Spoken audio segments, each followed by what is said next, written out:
The alien princess refused to marry, but that was until she saw a human man among the nobles. The crystalline walls of the celestial spire caught the light of twin suns and split it into 1,000 dancing colors across the throne room floor, painting everyone present in shifting hues of amber and violet.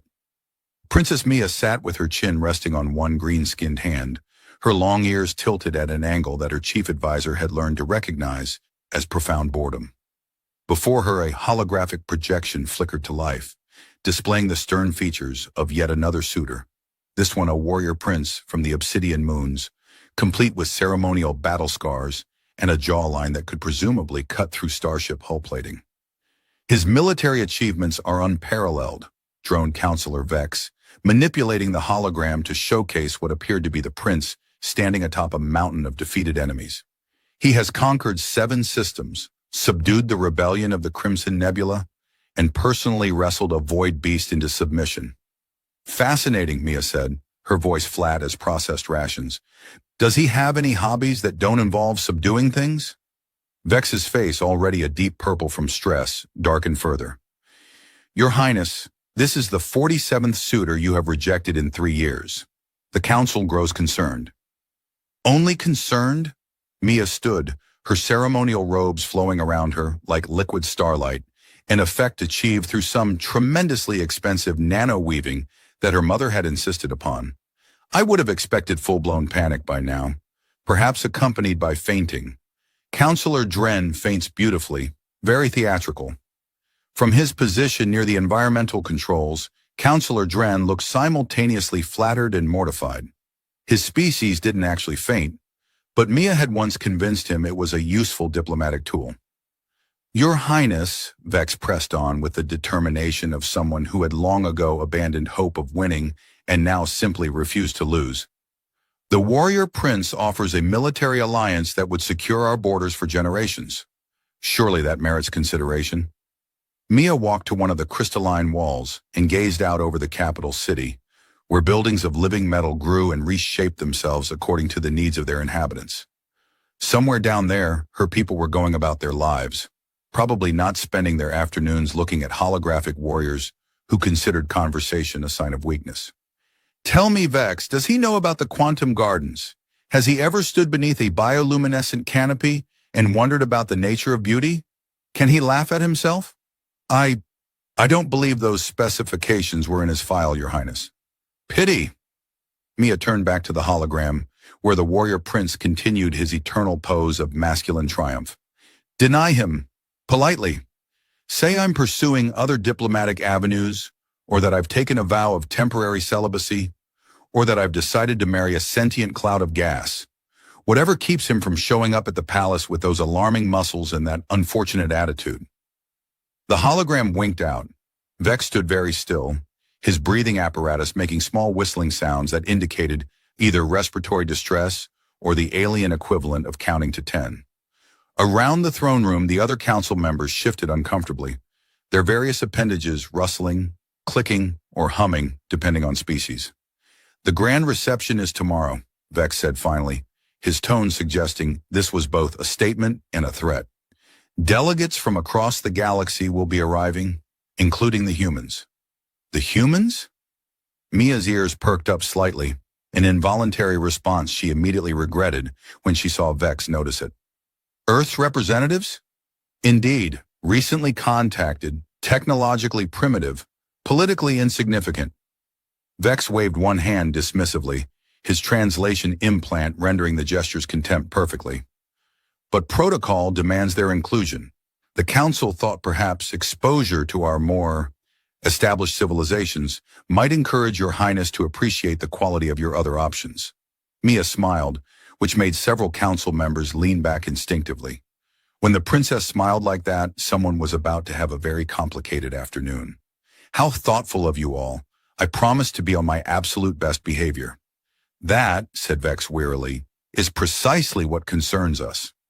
The council filed out, leaving Mia alone in the throne room with nothing but the light of twin suns and the weight of expectations she had no intention of meeting.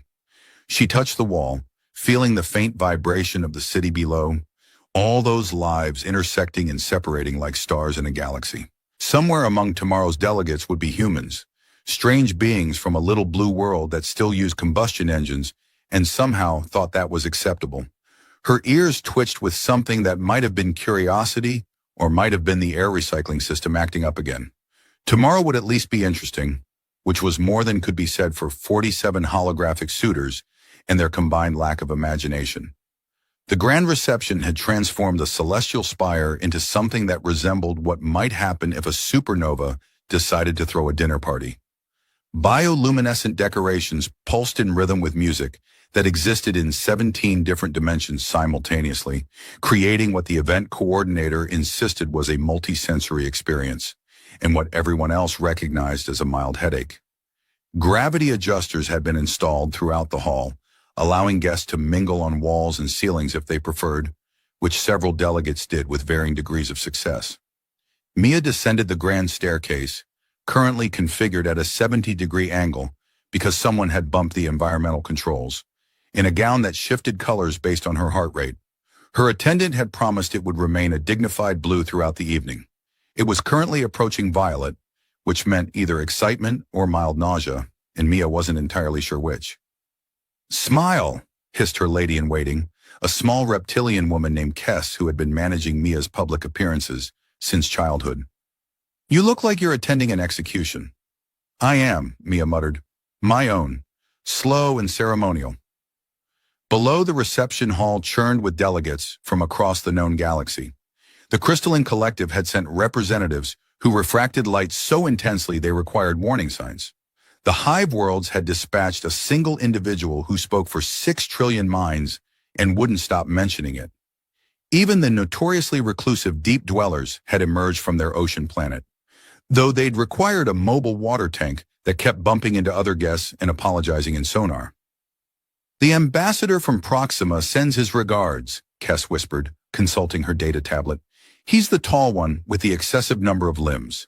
That describes half the room. The one currently tangled in the decorations." Mia spotted him immediately, a dignified diplomat from a species known for their grace, currently wrestling with a strand of bioluminescent ivy that had apparently decided to embrace him. She made a mental note to send an apology gift, something that didn't have opinions about personal space. Then she saw him. The human stood near the refreshment table, which was currently serving delicacies from 40 different worlds and causing considerable confusion among guests who couldn't determine which items were food and which were centerpieces.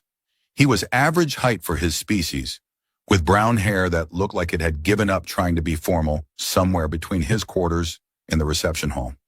His suit was clearly expensive, but fit him the way military uniforms fit poets. Technically correct, but spiritually uncomfortable. What caught Mia's attention wasn't his appearance, but his expression. While every other delegate wore masks of diplomatic neutrality or aggressive networking enthusiasm, the human looked genuinely, refreshingly overwhelmed. He was studying a floating serving drone with the kind of intense focus usually reserved for combat situations, trying to determine if reaching for the purple thing would result in food or a diplomatic incident. "Who is that?" Mia asked, interrupting Kess mid-sentence about someone important from somewhere significant. Kess followed her gaze and consulted her tablet. "Theodore, human delegation, Earth, species classification, recently contacted, technologically adolescent, politically optimistic in that touching way primitives have before they learn better." She paused. "Your Highness, your gown just turned pink." Mia ignored her, watching as Theodore finally committed to reaching for the purple thing. The serving drone, interpreting this as a friendship gesture, immediately began following him. Theodore looked around in confusion, then tried walking away. The drone followed. He walked faster. The drone accelerated. Within seconds, he was being pursued by an enthusiastic robot around a refreshment table while trying to maintain diplomatic dignity. Several guests turned to stare. Theodore, realizing he had an audience, stopped abruptly. The drone bumped into him, dispensing the purple thing directly onto his shirt. He looked down at the stain, then up at the watching crowd, then said something that Mia's translation implant rendered as, "Well, that's just perfect." Someone from the Hive Worlds began explaining that the purple thing was actually a rare fungus that required 17 years of preparation. Theodore nodded seriously and said he felt honored to be wearing it. Mia felt something shift in her chest, some tectonic plate of emotion she'd kept carefully locked. Her long ears, which she'd trained to remain diplomatically neutral, betrayed her by tilting forward with interest. "Your Highness?" Kess's voice carried a note of alarm. "You're staring." She was. Across the reception hall, through crowds of beings from civilizations that had mastered faster-than-light travel before humans discovered fire, Mia watched Theodore finally shake off the serving drone by offering it to a small alien who couldn't reach the table. The alien squeaked with delight. Theodore smiled, and the expression transformed his entire face from diplomatically pleasant to genuinely warm. "Background information on the human," Mia said quietly. Kess's fingers danced across her tablet. "Theodore, no surname listed in the brief file. Diplomat, mid-level. Selected for this assignment because, apparently, Earth decided to send someone personable rather than important, which tells you everything about how seriously they take galactic politics. No military achievements, no conquered systems, no wrestling of void beasts." His file notes that he once successfully mediated a trade dispute by suggesting everyone take a lunch break, which his superiors found either brilliant or accidentally effective. Reports unclear. Mia was barely listening. Theodore had moved to a conversation cluster near the quantum fountain, where he was now nodding along to what appeared to be a lecture from Admiral Cross about the superiority of Andromedan navigation systems. His expression suggested polite attention, while his eyes suggested he was wondering if the purple stain would come out, or if this was just his life now. "I need to speak with him," Mia said. "Your Highness, you're scheduled to greet the delegation from—" "Reschedule it. But protocol demands—" Mia's gown had gone completely scarlet. Kess stopped talking and began frantically updating the evening's schedule. Because when a princess who had rejected 47 suitors suddenly showed interest in someone, protocol could wait. Over the following 3 days, Princess Mia developed what her security detail politely called an unusual movement pattern, and what Kess less politely called stalking behavior unbecoming of royalty. Wherever Theodore happened to be in the vast complex of the celestial spire, Mia found reasons to be nearby. Not obviously nearby, she maintained the careful distance of someone who absolutely wasn't interested and merely happened to be inspecting that particular corridor, or attending that specific diplomatic function, or suddenly developing a fascination with the agricultural delegation's presentation on Earth's primitive grain cultivation. Theodore, for his part, remained blissfully unaware that the princess who had rejected enough suitors to populate a small moon was currently watching him from behind a decorative pillar as he tried to understand why the bathroom door kept refusing him entry. "It's reading your biometric signature," offered a passing maintenance worker, one of the slug-like Methodians who kept the spire functioning. "Your species wasn't in the initial programming. Just think door open very firmly." Theodore's face went through several expressions before settling on resigned acceptance. He stared at the door with the intensity of someone trying to move objects with their mind, which technically he was. The door slid open. He looked so pleased with himself that Mia had to cover her mouth to keep from laughing and giving away her position. "Your Highness," Kess whispered from beside her, having materialized with the unsettling stealth her species possessed. "This is the 3rd time today. People are starting to notice." "Notice what?" "I'm simply ensuring our guests are comfortable. You spent 40 minutes yesterday watching him get lost in the quantum shifting corridors. That was educational. I learned that humans have very creative vocabulary when frustrated." Kess made a sound like air escaping from a punctured hull. "The council is asking questions.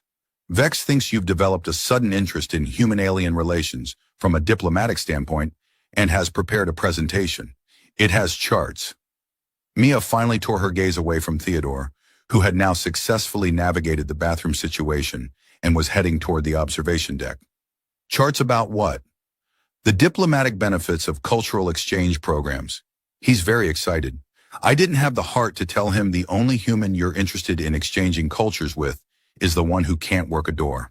The observation deck wrapped around the spire's upper levels, offering views of the city below through transparent aluminum that could withstand direct hits from plasma weapons, and occasionally got used as an impromptu communications board by residents with light pens. Theodore stood at the railing, looking out over buildings that grew and shifted like living things. his expression caught between wonder and the kind of existential crisis that came from realizing your entire civilization was essentially still playing with rocks and sticks. Mia positioned herself 3 sections down, pretending to adjust one of the viewing telescopes that could see into neighboring star systems. She'd been using it to watch Theodore's reflection in the aluminum. "Is it always this beautiful?" Theodore asked, and for a moment Mia thought he'd somehow spotted her, but he was talking to another human from his delegation, a woman with gray hair and the bearing of someone who'd stopped being impressed by things around the time Earth discovered fire. "Beautiful and terrifying," the woman replied. "We're children playing in traffic, Theodore. Every species here has forgotten more about physics than we've learned." "Ambassador Chen, that's a bit pessimistic. I'm a realist. That admiral yesterday was explaining their faster-than-light drives, and I understood maybe 3 words. One of them was thee." Theodore laughed, and the sound carried across the observation deck. "At least we're good at other things. Such as, I successfully ordered lunch today, only caused one minor diplomatic incident when I asked what the meat was. It was the ambassador from Titan 7. I know that now." Mia's ears twitched with suppressed amusement. She'd heard about that incident. The ambassador from Titan 7 had found it hilarious, which had confused everyone, because their species didn't typically have a sense of humor, and Theodore had accidentally revolutionized xenobiological understanding of Titan 7 emotional responses. The scientific community was thrilled. The diplomatic corps was still recovering. A small alien child, one of the delegates had brought family, came running onto the observation deck, chasing what appeared to be a pet that existed in 4 dimensions simultaneously and kept phasing through solid matter. The child, who existed in only 3 dimensions, was having difficulty.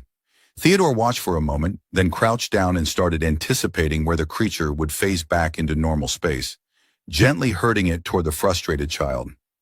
"Try thinking in 4 dimensions, he called cheerfully. "I only have 3, the child wailed back. "Right. Well, that's a design flaw we'll have to work around."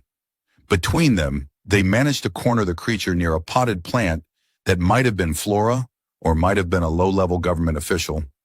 The Spire's botanical garden had some very advanced specimens.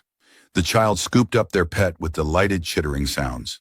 Theodore received what appeared to be either a blessing or a very specific recipe. The translation implant wasn't sure which. From her position at the telescope, Mia found herself smiling.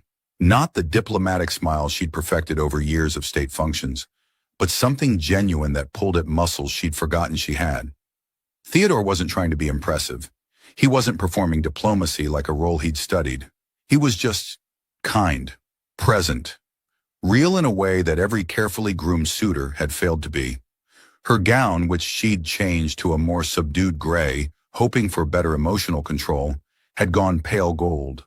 Hopeful, if the color charts were accurate. Dangerous territory. "Your Highness," Kess said quietly, "Ambassador Chen is leaving. If you're going to maintain this incredibly subtle surveillance operation, you should move before Theodore turns around and sees you've been watching him play with interdimensional pets." But Mia didn't move. Theodore had turned and was looking out over the city again, his profile sharp against the lights of buildings that humanity wouldn't be able to construct for another 1,000 years. Something in his expression, wonder mixed with humility, curiosity without conquest, made her chest tight. For 3 years, she'd rejected suitors who saw her as a prize. This man didn't even know she existed beyond a title, and somehow that made all the difference. The quantum gardens occupied 3 levels of the celestial spire's lower section, where atmospheric domes created environments for flora from across the galaxy. Plants that breathe methane grew alongside species that photosynthesized dark matter, all carefully separated by environmental barriers that shimmered like soap bubbles made of mathematics. It was the one place in the spire where Mia could be alone, where the rustling of alien leaves drowned out the weight of expectations. It was also, apparently, where Theodore had decided to take a midnight walk.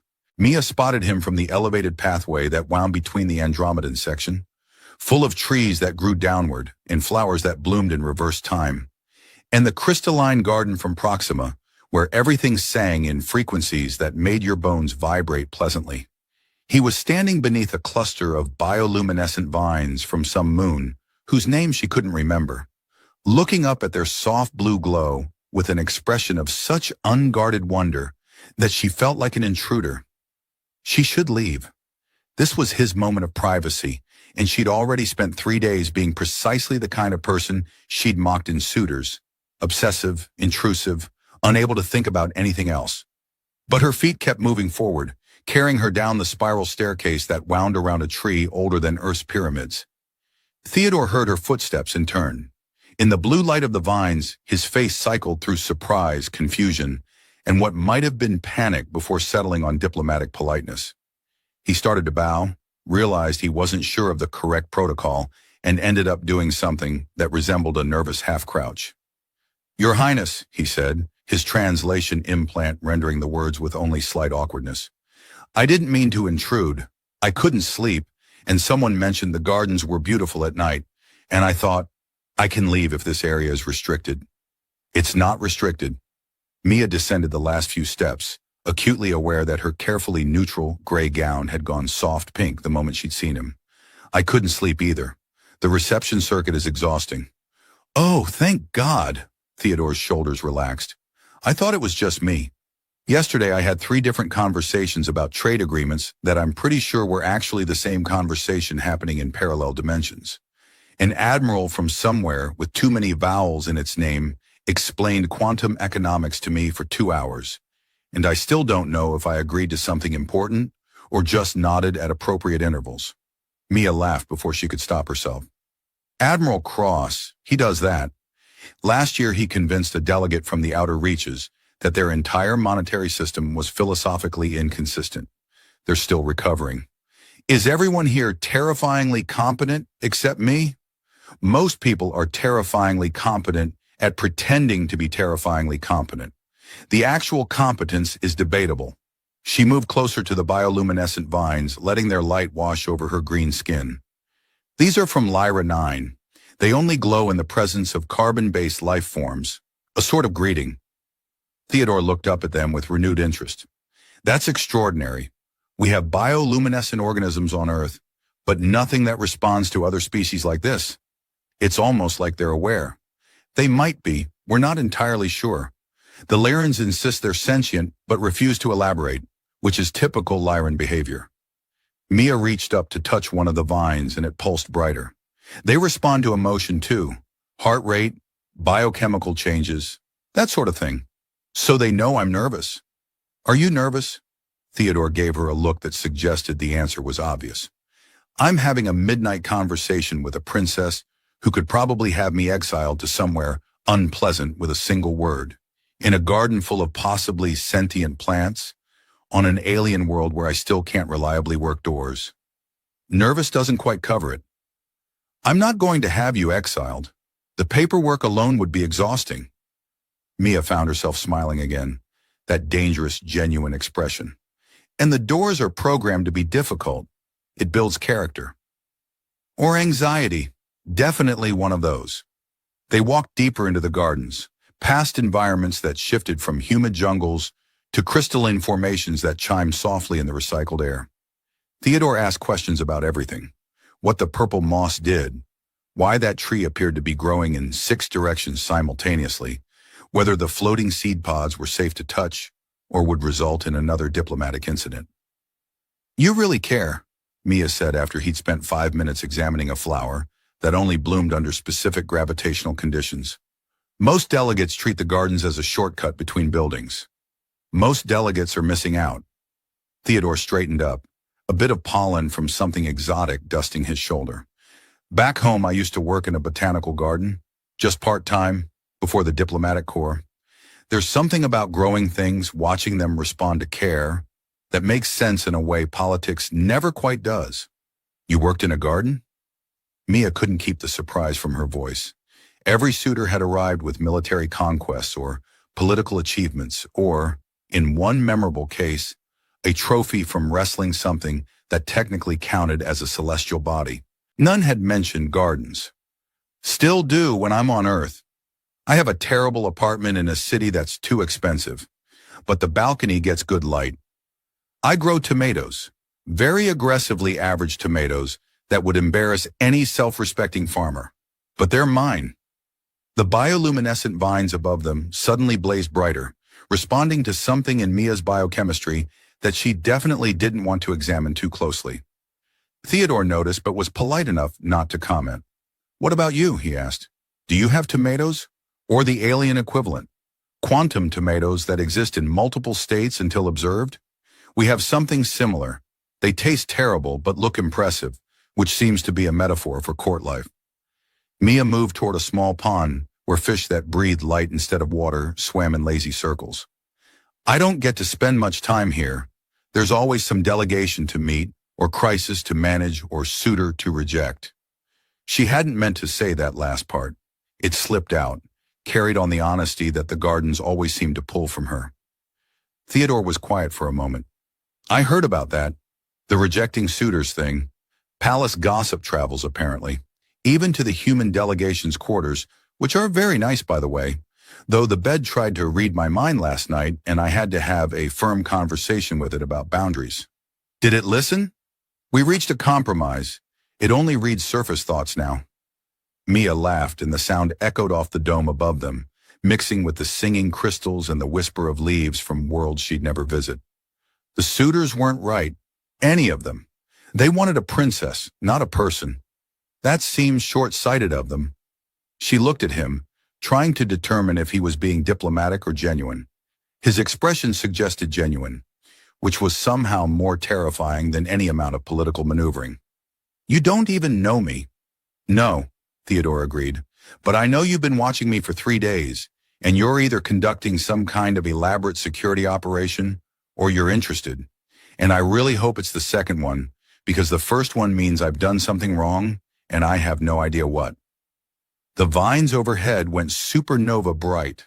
Mia's ears, which had maintained diplomatic neutrality through countless state functions and 47 suitor rejections, betrayed her completely by folding back in what any xenobiologist would recognize as pure embarrassment. She considered lying, invoking some excuse about security protocols or cultural observation. But Theodore was looking at her with such honest curiosity that deception felt impossible. "I've been watching you," she admitted, the words coming out more defensively than intended. "Not in a security way, in a—" She paused, searching for terminology that wouldn't sound completely unhinged. "Interested way." "Oh." Theodore's expression cycled through several emotions too quickly for his face to keep up. "That's... wow. Okay, I need to sit down." He sat on a bench made from petrified wood from a planet that no longer existed, looking like someone had just explained that gravity was actually optional and he'd been participating out of habit.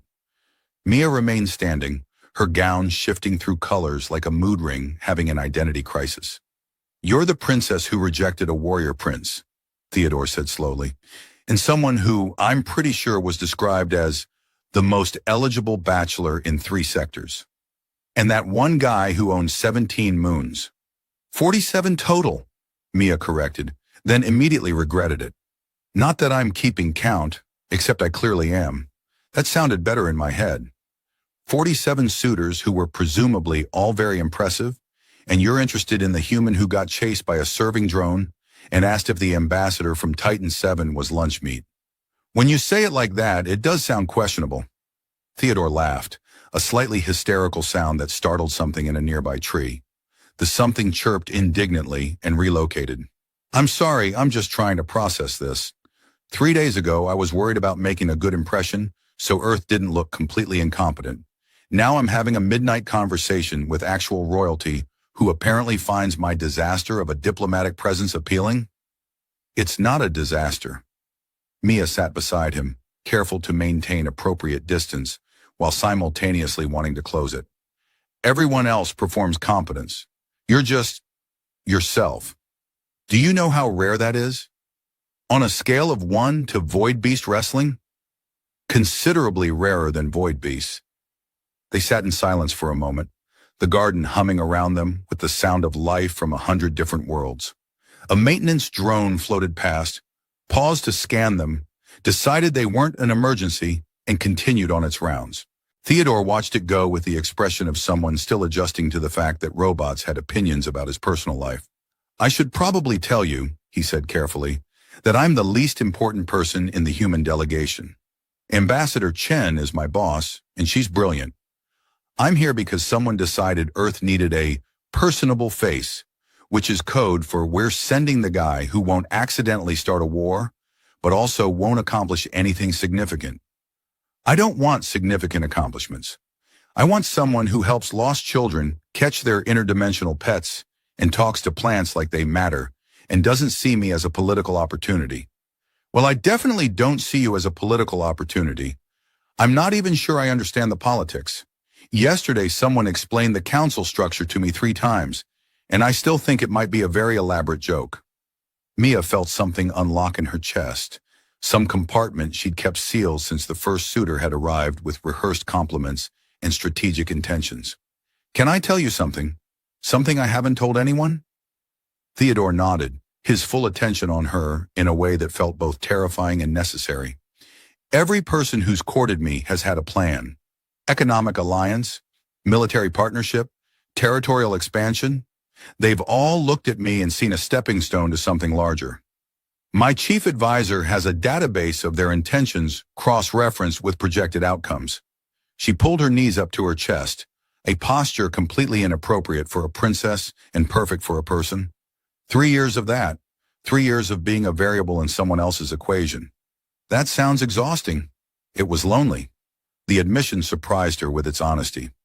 Power is supposed to be attractive, but it just means everyone wants what you represent instead of who you are. My own council sees me as a problem to solve. 47 suitors saw me as a prize to win. Nobody just sees Mia. Theodore was quiet, processing this with the same careful attention he'd given to the gardens. When he spoke, his voice was soft. For what it's worth, I had no idea who you were when we started talking. I mean, obviously I knew you were the princess. That's not exactly subtle, but I didn't know about the rejections or the pressure or any of it. I just thought you were someone who liked gardens and had excellent taste in midnight walking spots. Past tense? Sorry. You said thought.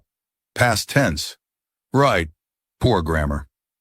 Theodore smiled, and in the glow of the bioluminescent vines, he looked almost as alien as anything else in the gardens, foreign and familiar at once. I think you're someone who likes gardens and has excellent taste in midnight walking spots, and also happens to be carrying the weight of an entire civilization's expectations, while pretending it doesn't bother you.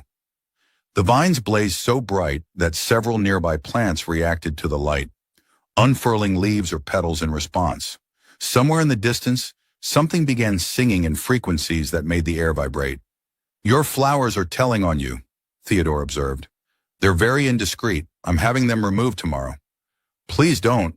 I like knowing I'm not the only one who's nervous. Mia looked at him, this human who still couldn't work doors properly and thought tomatoes were an acceptable topic of conversation with royalty. You're nervous? Terrified. I'm having a midnight conversation with a princess who could probably have me exiled. We've established I'm not going to exile you, and I still can't quite believe this is happening. Any of this. The aliens, the gardens, the serving drone incident that will probably be in my obituary someday. And now you. Especially you. Especially me? Theodore met her eyes, and whatever he saw there made him smile. Especially you.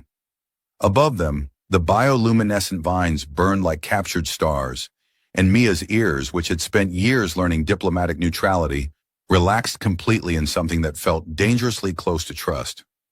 Dawn broke over the celestial spire with the gentle efficiency of twin suns that had been rising over this world for billions of years, and weren't about to start being dramatic about it. Mia and Theodore had talked through the entire night, moving from the gardens to a balcony overlooking the city as buildings reshaped themselves for the morning shift, and early transport vessels began their routes through carefully regulated sky lanes. At some point, her hand had found his, and neither of them had mentioned it because mentioning it might mean examining why it felt so natural. I should probably get back, Theodore said, though he made no move to leave. Ambassador Chen will be wondering where I am. She has this theory that I'm going to accidentally cause an interstellar incident through sheer well-meaning incompetence. You're not incompetent. You're just honest in a way that confuses people who've forgotten how. That's a very kind way of saying, I don't know what I'm doing. Mia squeezed his hand. I need to speak with the council. Theodore's expression shifted to concern. That sounds ominous. Are you in trouble? Is this about the gardens? Because I'm pretty sure those plants were already glowing before. I'm going to tell them I've made a decision about the suitors, about marriage, about what I want. The words hung between them, and Mia watched Theodore's face carefully. She'd spent 3 years watching suitors calculate advantages, seeing the exact moment when ambition overtook any genuine feeling. Theodore just looked confused, then alarmed, then something that might have been hopeful if hope hadn't been terrified of presumption. Mia, he said carefully, using her name without the title for the first time, I need you to know that I understand the impossibility of this. Whatever this is, I'm a mid-level diplomat from a planet that just figured out faster than light travel is theoretically possible. You're a princess from a civilization that was manipulating quantum fields when my ancestors were drawing on cave walls. There are approximately 17,000 reasons why this makes no sense. I've counted 18,000 actually. I've been awake all night doing the math. And I don't care. She turned to face him fully, still holding his hand. For 3 years I rejected everyone because they wanted what I represented. You didn't even know I was watching you. You helped a child catch their pet and talked about tomatoes and got lost in corridors like it was an adventure instead of an embarrassment. You treated me like a person who likes gardens instead of a prize to be won. I mean, you are a person who likes gardens. That seems like the minimum standard for human decency. You'd be surprised how many people fail to meet it. Theodore was quiet, processing this with the same thoughtful attention he gave everything. What are you going to tell the council? That I'm pursuing marriage on my own terms, with someone of my choosing. That true alliance comes from genuine connection, not strategic arrangement. She paused. I'm going to tell them about you. They're going to think you've lost your mind. Probably. Vex might actually faint this time, and he's been threatening to for years. It'll be chaos. And you're okay with that? Mia smiled, feeling lighter than she had in 3 years.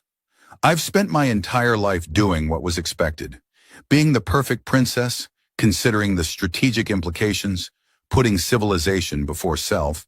And where did it get me? 47 rejections and a reputation for being impossible to please? She squeezed his hand. Maybe it's time to be impossible in a different way. I don't want you to do this because of some rebellion against expectations. That's not fair to you or to whatever this is between us. I'm not rebelling. I'm choosing. There's a difference. She stood, pulling him up with her. But I need to know if you're choosing too, because this is going to be complicated and messy and probably politically disastrous, and I won't force that on you. Theodore looked at her. Really looked. The way he'd looked at the gardens, with attention that made her feel seen down to her bones. I came to this planet thinking I was going to nod through diplomatic functions and try not to embarrass Earth too badly.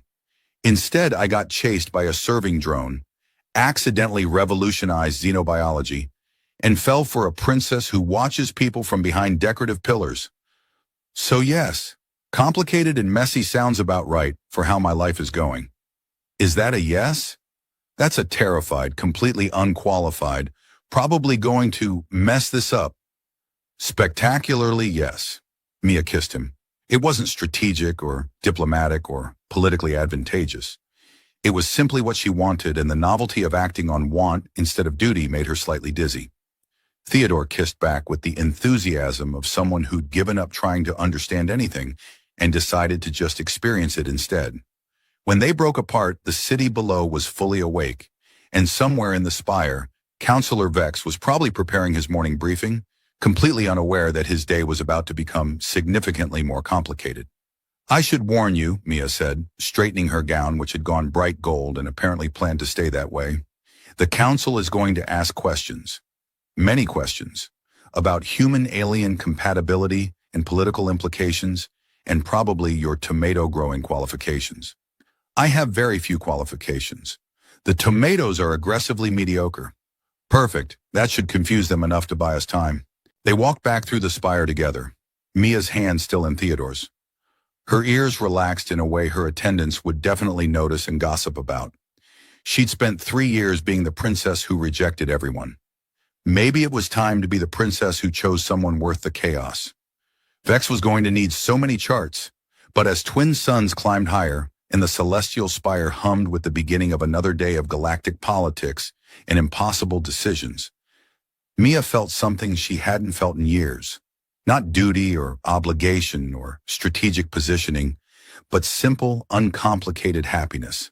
The kind that came from holding hands with someone who liked gardens and didn't pretend to have all the answers. It was, she decided, absolutely worth whatever diplomatic incident came next. The end. We've reached the end of another story. If you enjoyed Mia and Theodore's story, hit the like button, and I'd love to hear your thoughts in the comments below. Have you ever had to choose between what you expected and what you truly wanted? When the council inevitably descends into bureaucratic chaos, what do you think will happen next for this unlikely couple? Don't